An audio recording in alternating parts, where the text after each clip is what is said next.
please listen carefully for my presentation. What are your two biggest wishes this year?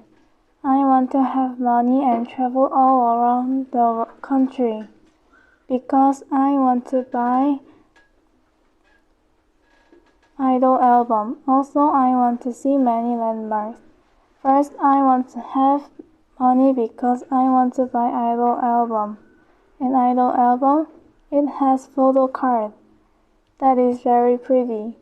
For example, last week I buy idol album. That is very pretty, but that is very expensive. So I don't buy idol album anymore because I don't have money.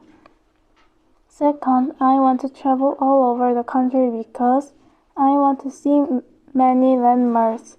For example, 2 months ago, I visited UK and France. In there, I saw Eiffel Tower and Tower Bridge. The vacation is very impressive to me.